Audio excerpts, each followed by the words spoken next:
Sir बताएं आखिरी घंटे के सवाल। सबसे बड़ा सवाल तो क्या निफ्टी 26,000 और बैंक निफ्टी 59,000 ये दो मनोवैज्ञानिक स्तर है, क्या इसे होल्ड करके इसके ऊपर बंद हो पाएंगे? क्या आखिरी 1.5 घंटे में आएगी रिकवरी? और रिकवरी में किन लेवल्स पर करें आप अपनी पोजीशन हल्की, ये है इंपॉर्टेंट। बाजार का अब मजबूत सपोर्ट कहाँ है ये भी जानना समझना जरूरी, ताकि आपको पता रहे कि गिरावट अगर बढ़ी तो कहाँ पर जाकर रुकेगी। किन लेवल्स के नीचे बंद होने पर रिस्क थोड़ी और बढ़ जाती है ये भी समझ लीजिए। किस लेवल के ऊपर बंद होने पर गिरावट थोड़ी रुकने के संकेत आपको आते हुए दिखेंगे, ये भी आपके लिए इंपॉर्टेंट है, ताकि अगर आपको पोजीशन हल्की करनी हो तो उससे आपको एक अंदाज़ा भी लगे। रुपए की जो कमज़ोरी है वो बाजार पर कितनी भारी पड़ती दिख रही है ये भी जानने समझने की कोशिश करेंगे। और मिड कैप स्मॉल कैप शेयरों में पैनिक क्यों है इतनी कमज़ोरी, और क्यों है ऐसा मूड ख़राब, ये भी इंटरेस्टिंग चीज़ आपके लिए। क्या है वोडाफोन आइडिया में आज तेज़ी की वजह स्टॉक आज वायदा कारोबार का टॉप गेनर है, क्या कुछ बड़ा होने की तैयारी है ये समझने की कोशिश करेंगे। अब तक के बार बार लगातार मजबूत रहे एक इंडेक्स और वो है सरकारी बैंकों का, बार बार लाइफ टाइम हाई सबसे पहले और सबसे ज़्यादा बनाए, और आज सबसे ज़्यादा कमज़ोर पीएसयू बैंकों का इंडेक्स क्यों, इसका भी लेंगे जवाब। और इनफैक्ट शुरुआत इसी बात से की जाए कि आखिर बाजार में कौन से ऐसे फैक्टर्स हैं जो सबसे ज़्यादा प्रेशर बना रहे, क्या हो रहा है सर? लगातार तीसरे दिन नेहा ऐसा है कि बाजार में कमजोरी होती दिख रही है रुपए में, और रुपए की कमजोरी थोड़ा सा सेंटिमेंट खराब करने वाली है और इसी ने बाजार का मूड बिगाड़ा है। आज 90 का बड़ा साइकोलॉजिकल लेवल है, उसके भी नीचे निकल कर टूट गया रुपया डॉलर के सामने। साथ ही साथ एफआईएस की बिकवाली जारी है, कभी कम कभी ज़्यादा, लेकिन बेच ही रहे। बिकवाली रोकने के मूड में बिल्कुल नहीं है। शॉर्ट कवरिंग और खरीदारी तो बहुत दूर की बात है, तो हर एक लेवल पे एफआईएस को बेचना ही है। तीसरा बड़ा कारण ये कि लाइफ हाई पर निफ्टी पहुंचा जरूर था, अभी 2 दिन पहले 26,325 का हाई बनाया हमने, लेकिन 26,325 के लाइफ हाई पर भी डिस्कशन क्या हो रहा था, लाइफ हाई जैसा माहौल ही नहीं है। एग्जैक्टली ना, पोर्टफोलियो तो बहुत दूर की बात है। चलो पोर्टफोलियो तो अब मेरे शेयर तो बढ़े ही नहीं, वो तो एक अलग चर्चा का विषय हो गया। लेकिन चलो चर्चा, लेकिन माहौल भी तो होना चाहिए। तो लाइफ हाई होने के बावजूद सेंटिमेंट तो तेजी का बन ही नहीं रहा जो बनना चाहिए। करेक्ट, खाली हाँ नंबर्स के हिसाब से हम सेलिब्रेट कर रहे हैं, बिल्कुल कर रहे हैं, करना बनता है, वो एक आंकड़ा है। लेकिन एक आंकड़ा होना अलग चीज़ है। भाई जैसे ऐसा है कि दिवाली हर साल आती है जी, अब हर साल आती है, आप पूजा भी करेंगे मनाएंगे भी, लेकिन जिस साल आपकी कमाई बढ़िया हुई, आपका अच्छा साल गया, आप इतने पटाखे छोड़ेंगे, इतनी मिठाई खाएंगे, तो जिस दिन नहीं हुआ तो एक पीस से काम चला लेंगे। मतलब कहने का मतलब वो सेंटिमेंट मूड माहौल, वो लाइफ हाई पे सेलिब्रेशन वाला वो मिसिंग है। ठीक है, और लाइफ हाई छूते ही बिकवाली का जो प्रेशर हो उसी दिन से वो रुक ही नहीं रहा। टच होते ही वहां से जो गिरना शुरू है, बराबर बराबर गिर रहे हैं छोटे बजोले शेयर्स। अच्छा, एक और चीज़ ये कि जो मिड कैप स्मॉल कैप है ये लाइफ हाई पे भी नहीं बढ़ रहे हैं, इनफैक्ट इनमें तो उल्टा हो रहा है। अब किसी को खरीदना ही नहीं है, न दिग्गज न फंड्स को लेना है न किसी और को। जितने आपके प्रमोटर्स हैं वो तो स्टेक बेच बेच के निकलने में लग रहे हैं, तो अब सबको बेचना लेना किसी को नहीं है, और इसलिए इन शेयरों में गिरावट का माहौल है, उससे सेंटीमेंट और कमज़ोर है। एक तो पहले इन जो बढ़ रहे हैं वो है नहीं, और जो घट रहे हैं वो सबके पास है, तो मामला ऐसा गड़बड़ चल रहा है। ये है सारी गिरावट की वजह। ओके, लेकिन सर अब इम्पोर्टेंट लेवल्स क्या हैं? आज सुबह जो आपने लेवल्स बताया उसका मैं जिक्र करूंगी, उसके बारे में दर्शकों से भी बात की जाएगी, लेकिन सर अभी क्या इंपॉर्टेंट है ये बताएं। 26,000 निफ्टी और 59,000 बैंक निफ्टी, ये इमीडिएटली आपके अहम लेवल है, निर्णायक लेवल, मेक और ब्रेक वाला जिसको कहते हैं। 26,000 के नीचे आप रहेंगे तो थोड़ा और कमज़ोर होंगे, और 26,000 के नीचे टिकना और बंद होना निफ्टी की सेहत के लिए ठीक नहीं है, थोड़ी और कमजोरी खुलने के संकेत देता है। लेकिन ये तो नंबर साइकोलॉजिकल है, लेकिन जो लेवल वाकई में इंपॉर्टेंट है आपकी पोजीशन के लिहाज से वो है 25,850।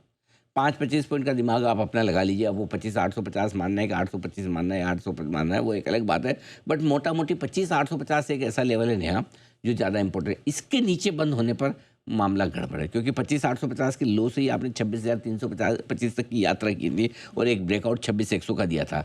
अब अगर अपने वापस से 25,850 को तोड़ के नीचे निर्णायक रूप से टिक जाते, बंद हो जाते हैं, तो निफ्टी नीचे में 25,450 तक का 400 पॉइंट का रास्ता खोल रहा है, जो अगले 2-4 दिनों में आ जाए, 1-2 दिनों में कभी भी आ जाए, पता नहीं। तो 400 पॉइंट की रेस खुल जाती है, फिर अगला बड़ा सपोर्ट वहाँ पर मिलेगा आपको। ठीक है, 450 ही है ना, हाँ 450। हाँ बैंक निफ्टी 58,650, 58,850, ये बड़ा इंपॉर्टेंट सपोर्ट लेवल है। देखिए 58,650 का लो 24 तारीख को बनाया था, और 58,850 की क्लोजिंग, 825 की क्लोजिंग आपको 25 तारीख को मिली थी। ये लो से ही आपने बैंक निफ्टी में भी 60,114 का हाई बनते देखा, इसलिए अब वापस वहाँ पर पहुँचे, वो इंपॉर्टेंट सपोर्ट है। 58,650 के नीचे बंद होने पर रिस्क और बढ़ेगी, गिरावट और बढ़ेगी। ये तो हो गई आपके नीचे के लेवल। अब समझो फॉर अ चेंज आखिरी घंटे में, डेढ़ घंटे में बाजार चाल बदलता है। आमतौर पर मजबूत होता है तब बदलता है, कमज़ोर में तो बदलता नहीं, बदमाश है। लेकिन अगर समझो बदल ले, फॉर चलो चाल बदले और रिकवरी आए तो क्या? रिकवरी में 26,025, 26,125 वो रेंज है जिसमें आपको पोजीशन हल्की करनी है, ये ध्यान में रखिए। 26,000 से भी करना शुरू करें तो कोई हर्ज नहीं। ऊपर में बैंक निफ्टी 59,275, 59,525 की रेंज में पोजीशन हल्की करनी है। अगर निफ्टी गलती से, जो आज तो होगा नहीं, किसी और दिन हो जाए, 26,175 के ऊपर बंद होने की कोशिश करें। बैंक निफ्टी 59,750 के ऊपर बंद होने की कोशिश करे। करे तो, करेगा नहीं, अभी आज लग नहीं रहा, करे तो फिर आप ये समझिए कि कमजोरी खत्म हो गई, मजबूती लौटने के संकेत है। ऑलराइट, चलिए, तो ये कुछ इंपॉर्टेंट लेवल्स हैं जिन पर हमें फोकस करके यहाँ से आगे बढ़ना है। लेकिन सर अब ये समझने वाली बात होगी कि रुपए में अभी कमजोरी आई, 90 का लेवल पार हुआ। अगर ये कमजोरी आगे भी जारी पड़ती है, हमारे लिए कितनी भारी पड़ेगी? देखो, रुपए की कमजोरी से ऐसे डायरेक्टली फर्क नहीं पड़ता, लेकिन सेंटीमेंट बहुत खराब होता है। करेक्ट। तो हो क्या रहा है, लगातार तीसरे दिन रुपए ने नया रिकॉर्ड लो बनाया है। ठीक है, आज तीसरा दिन है और पहली बार 90 के लेवल को तोड़ा है रुपए ने। रुपए की तेज गिरावट सेंटीमेंट खराब करने वाली, परेशान करने वाली ज़्यादा है। और हो क्यों रहा है? एक तो ये कि जब से 50% टैरिफ हुआ है तब से हमारे एक्सपोर्ट्स काफ़ी कम हो गए, वायबल है नहीं। तो एक्सपोर्ट्स कम हो रहे तो डॉलर नहीं आ रहे हमारे, एक्सपोर्ट करेंगे तो डॉलर मिलेंगे ना। अच्छा, अब जो इम्पोर्ट कर रहे हैं जैसे कि कच्चा तेल या वोटेवर, उसके तो वो कर रहे हैं, जिसका तस कर रहे हैं, उसके तो डॉलर लग ही रहे हैं। तो डॉलर की डिमांड अचानक से बढ़ गई, आ नहीं रहे, जा रहे हो जा ही रहे। ठीक है, तो डॉलर चाहिए। ऊपर से रुपए पे एक प्रेशर आरबीआई के रेट कट की वजह से भी है कि जब रेट कट होती है करेंसी कमज़ोर होती है। तो करेंसी कमज़ोर इसलिए भी होने लगी कि शायद परसों आरबीआई गवर्नर साहब रेट कट कर डाले। उम्मीद है, एक तरफ रेट कट चाहिए लेकिन करेंसी कमज़ोर तो इसी वजह से होती है। दूसरी चीज़, तीसरी चीज़ है कि जब भी एफआईज बेचते हैं, एफआईज ने बेचा, ठीक है, समझो 5,000 करोड़ का। अब इस 5,000 करोड़ का क्या करेंगे? इसके डॉलर खरीदेंगे, खरीद के जहाँ से आए हैं वहाँ ले जाएंगे। तो जब एफआईज बेचते तो वो डॉलर खरीदते हैं, तो डॉलर की डिमांड और बढ़ जाती है। डॉलर की डिमांड बढ़ने का मतलब डॉलर मजबूत होना, रुपया कमज़ोर होना। करेक्ट, ये कुछ चीज़ कारण। तो कुल मिला के ये कि हर एक लिहाज से डॉलर की डिमांड ज़्यादा है, डॉलर की सप्लाई कम है। अब आरबीआई डॉलर बांटे इन द सेंस कि सपोर्ट करे, मार्केट में आके दे कि लीजिए किसको डॉलर चाहिए, तब तो लग नहीं रहा कि आरबीआई सपोर्ट कर रखी। आरबीआई किसी लेवल को होल्ड करने में, डिफेंड करने में इंटरेस्टेड दिख नहीं रहा, इसलिए फ्री फॉल है। पिछली बार ऐसा फ्री फॉल हुआ था इसी साल जनवरी में। जब 8 जनवरी से लेकर 14 जनवरी में ऐसा 5 दिन तक हुआ नेहा जी, तब भी मूड अपना बड़ा ख़राब था। तब 5 दिन लगातार रुपए ने 5 दिन तक नया लो बनाया था। पिछले दिन के बगैर नया लो 5 दिन तक गिरा नहीं, 5 दिन तक रिकॉर्ड लो बनाया था। अब की बार 3 दिन तक रिकॉर्ड लो बनाया है।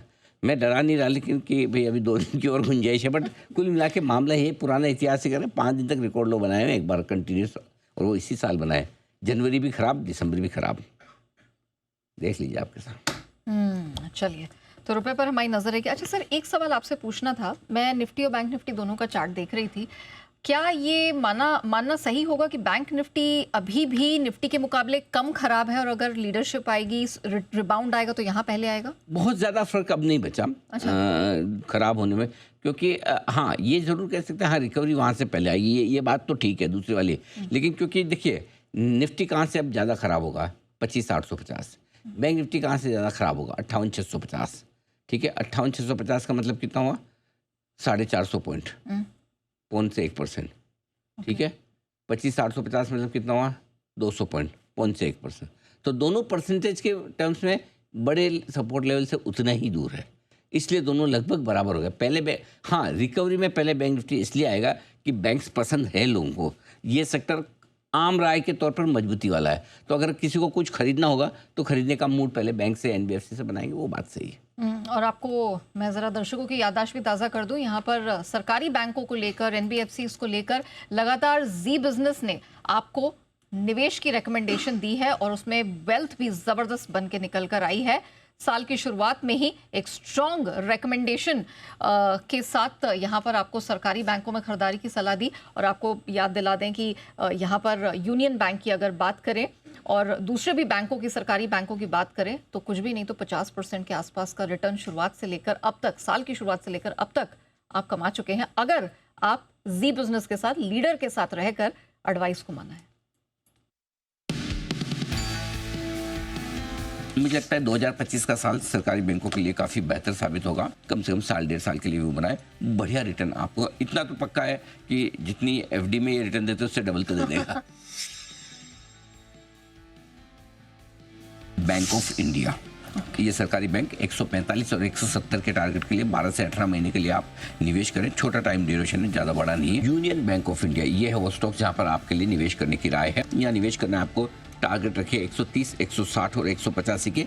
1 से 3 साल के लिए निवेश करिए।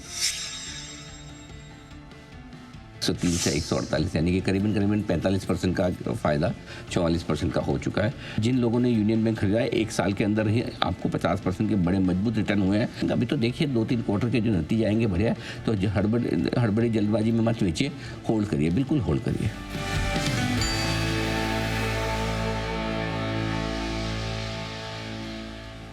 तो भले ही मार्केट में क्लैरिटी नहीं हो, निफ्टी यहाँ परफॉर्म करता हुआ ना लग रहा हो, या फिर ओवरऑल मार्केट में असमंजस हो, ऐसे पॉकेट्स, ऐसे वेल्थ क्रिएशन आइडियाज और निवेश की ऐसे ऐसे स्टॉक रिकमेंडेशंस हैं जिन्होंने आपके पोर्टफोलियो में समय समय पर अच्छी वेल्थ बनाकर देने का काम किया है।